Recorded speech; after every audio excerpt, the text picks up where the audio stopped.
Time check mga koys, 3:03:05.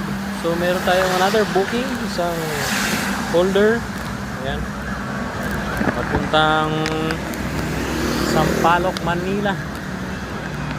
So hanap din ang kasabay nito mga busing.